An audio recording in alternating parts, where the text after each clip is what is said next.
Alright, so this is gonna sound strange, but actually when I draw Disney princess faces, I sometimes trace, but the key is I trace to get to know their features and kind of the placement of their features, the shape of their face.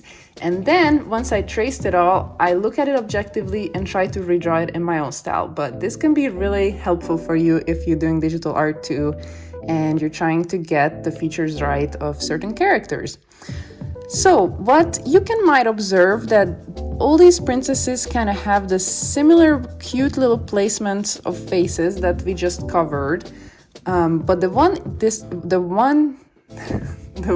difference is that all of them have different eye shapes and nose shapes. And that's also a tip that when you draw faces, if you want to draw unique characters, the mouth usually doesn't define them as much as the nose and the eyes. If you get the nose and the eyes right, then you're pretty much all set for making that person look realistic on how they look. And you can see that all here too, like pretty much all of these lips are very similar, except Merida has a little bit of a smaller mouth and Pocahontas has this straight bridge, as opposed to like some of these other princesses who have that little dip in their top lip.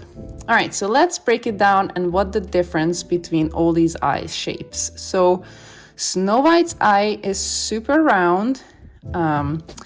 Cinderella is more almond shaped, such as Aurora, but Cinderella has more eyelashes and the almond shape is a little more dynamic. Aurora's almond shape is very straight. Ariel's eyes are very big and wide and almost like Snow White's, but just so much bigger, and that just opens up her face so well. Belle's eye shape is very similar to Aurora, but she has more eyelashes and her eyes are also a little bit bigger. Isn't that interesting? Like Ariel and Belle are one of the most popular princesses and their eyes are just so big because our minds are so drawn to eyes, and if the eyes just have all this attention, then you're gonna find the person more attractive. So Jasmine is very similar to Aurora, but her eyes are also bigger and her eyes are also kind of more cat eye-like because her eyelashes just bring it out here. Pocahontas has a very interesting eye shape. Her eyes are more hooded and it's kind of like a triangle, but it's really nice to observe that.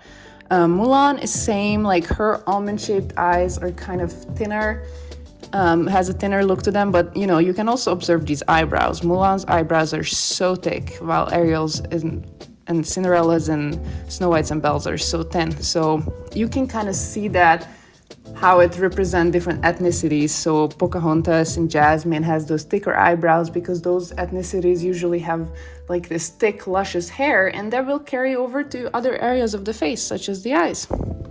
Tiana has also showing like ethnic features, such as the slightly wider nose, and that also, like, you can see how Tiana looks so different because of that nose shape representing that that look, and also but her eyes kind of similar to all these other ones, but compared to Jasmine's, her eyelashes start a little bit lower. Jasmine's are very upswept and Tiana's eyes are more open and the eyelashes are more to the side. Rapunzel also have big rounded eyes, such as Merida, but Merida's eyes are like the most rounded of them all. And then Moana also has the hooded look where the eyelashes start a lot lower than, for example, Pocahontas. Well, actually, it's very similar to Pocahontas, it's just a lot bigger.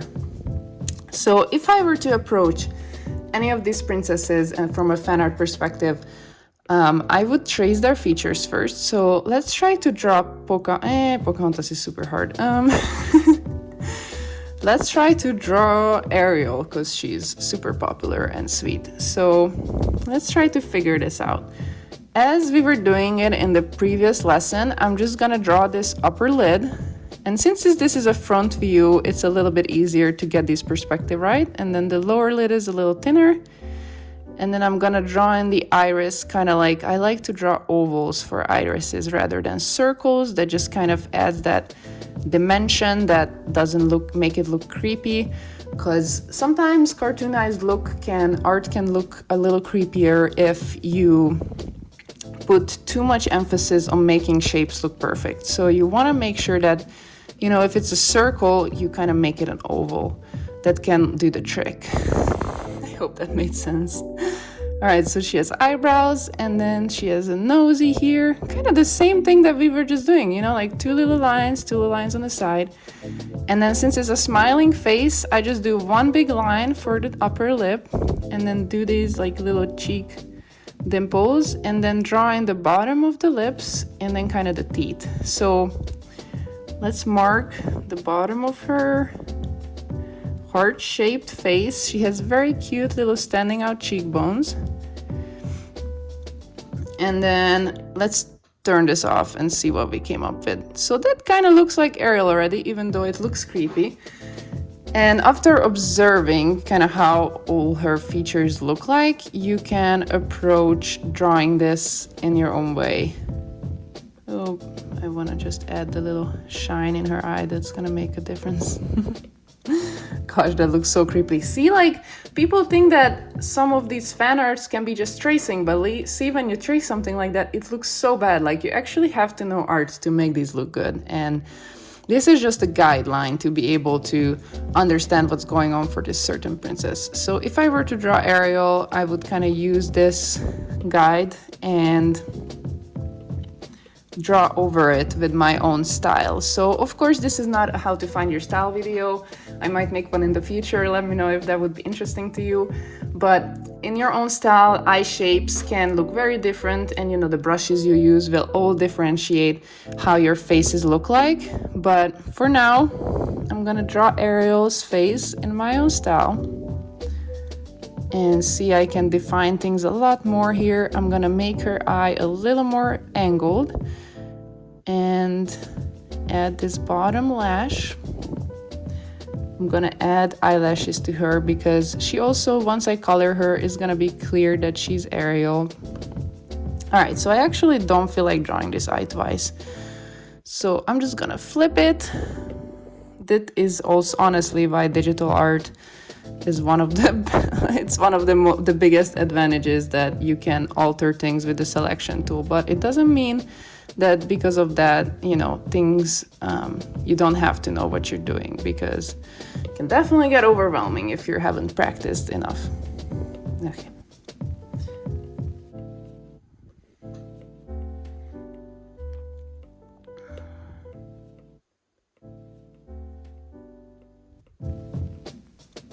I don't actually like this nose shape, whoever drew Ariel in that kind of cartoony look. I want her nose to have this like little top line that I was showing you guys. And just something to keep in mind, the nose, kind of the width of the space between the eyes. And you know, there's the same space between the eyes as one eye is. But right now, for example, Ariel's eyes are just so massive. Okay, let's like match these up to make sure they're in the same level. And then the nose is a little tinier. The nose is a little tinier than, you know, if it was actually the space between them, the nose would be way too big. So you have some liberty here since, you know, it's a cartoonized look, but definitely these guidelines can help you figure out what looks wrong on your drawing. So that is why I just moved the eyes a little closer back. And then same thing with the lips.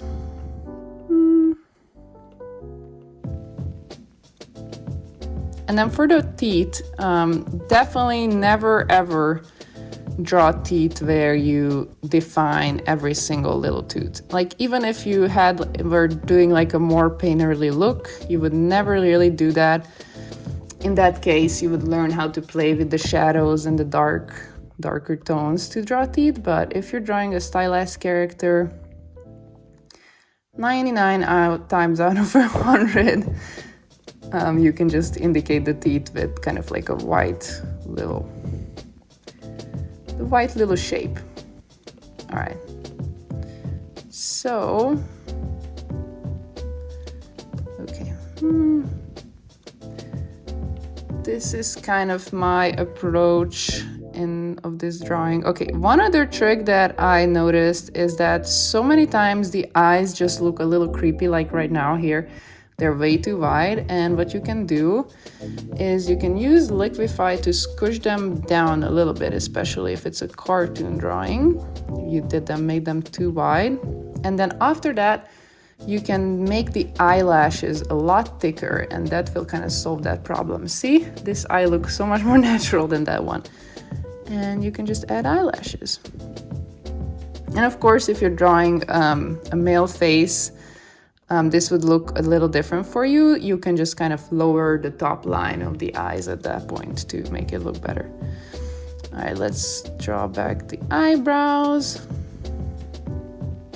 And if you want to add some like texture to the eyebrows, you can add, draw them with little hair strands like that, but I don't always do that. I sometimes even just like use a thicker brush and draw a thicker line like that, and then use the eraser tool with the same brush that I sketched with, and just kind of erase some lines here to make it look more natural.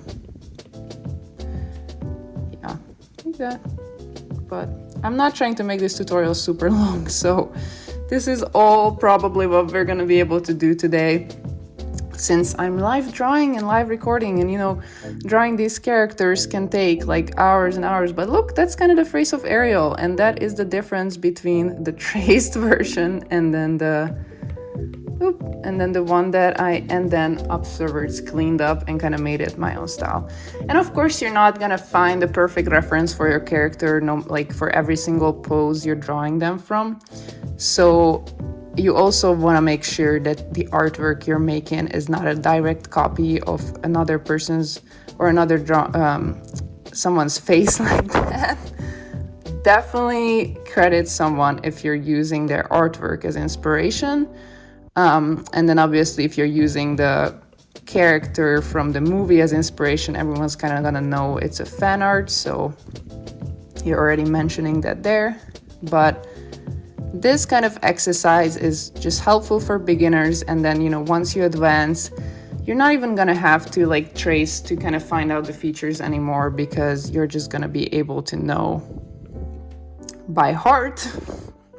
That is why practice is so helpful, and that is why it's also super helpful to use the tools to your disposal when you're a beginner, to just even accelerate your learning.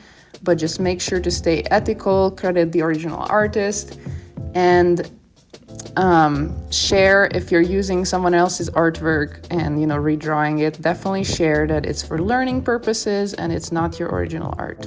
Okay, so let's flip this and liquefy it so that everything looks great.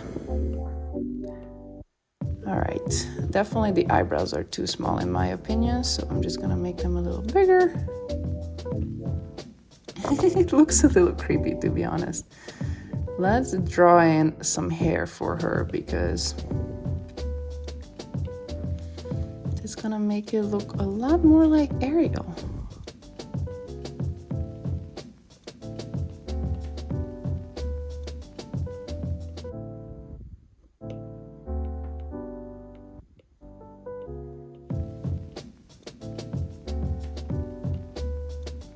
Her ears.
All right, and once that's done, let's add in the shadows, and the shadows are gonna make such a big difference. I actually have a PDF outline for the step-by-step of this tutorial for my Patreons available for starting at $3. So if you're interested in a workbook where you can have these steps written down and print it for yourself or reference in the future, for only $3 when you join on my Patreon, you can have access to that, and you can search on the top row, just search the title of this video, and that will take you to that PDF outline. And by the way, I'm gonna start doing this for all of my YouTube tutorials. You're gonna be able to get the PDF outlines on my Patreon for the $3 tier. So definitely, if you've enjoyed this, I would really appreciate if you check that out.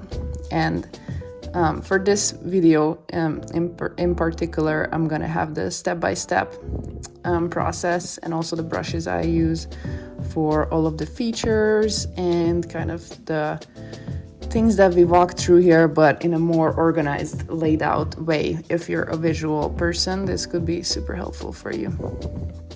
All right, so here is Ariel, and let's liquefy the hair a little more. Liquefying the hair can be super helpful in bringing dynamism in there. I'm gonna merge everything and just flip. Ooh, that's so wonky when it's flipped. Let's fix that. So the hair definitely needs liquefied a little bit to bring that dynamism. I'm gonna move it to the, not even on the center. Flipping can reveal the things, guys, so remember to flip.